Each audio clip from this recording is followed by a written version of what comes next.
The S&P 500 daily cloud chart looking back to March 2023, the correction D wave ABC, and then this wonderful run of D wave ending at 5 here. We can see that the D wave 3 after the 2 printed was the best wave to be on, and that's by the book. And the 4D wave was a wild card, that's for sure, as it is by the book. And then the other great wave to be on by the book is the D wave 5, so that had a beautiful run recently and zoomed way in. The biggest fish to fry today is a gap down underneath this ongoing demand line for an open and then close below it, and that will qualify it. And the other way to qualify it for end of day today on the 29th would be an open reverse break, and that would mean opening higher than this close from the 28th, but then ticking higher than 4803.25, so anything higher than that intraday, and then turning around and closing underneath this ongoing demand line at that level for end of day today, and it will be qualified. And the combo and sequential cell setup 5 count has printed, and to negate that for end of day today, there must be a close below this close, 4754.63, and we'll get the price flip to the buy setup count 1. Right under there is the conversion line for support.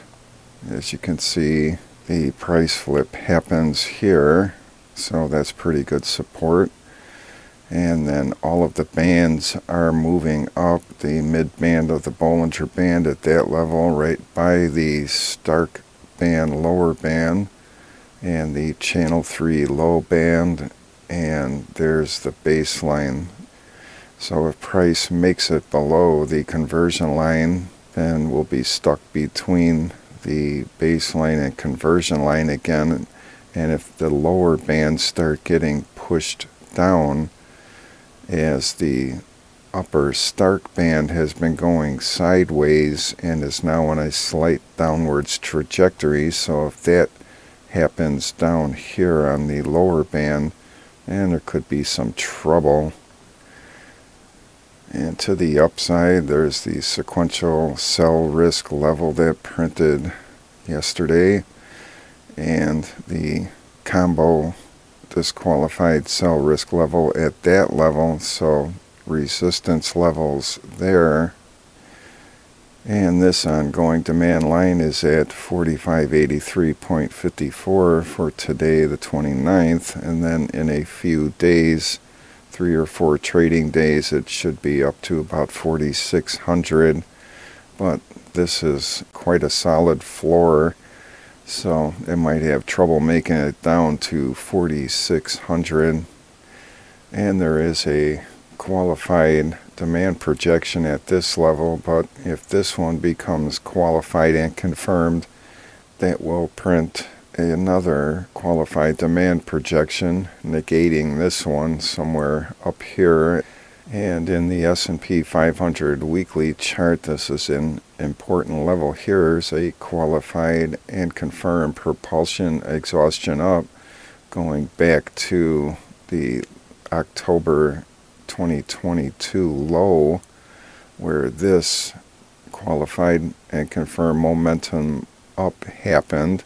So that's been carrying on ever since, and if that gets tagged, there's a good chance of more upside, but it is really getting stretched. But nonetheless, if it does tag it and continue to push these weekly envelopes up, but the Channel 3 high has been underneath closing price for about 7 or 8 weeks, so it really needs to get back below this Channel 3 high at right now 4718.80, to have a breather and then continue pushing the envelopes up.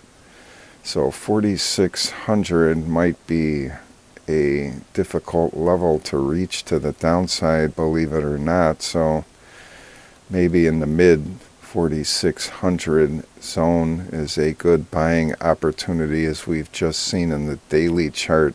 All those lower bands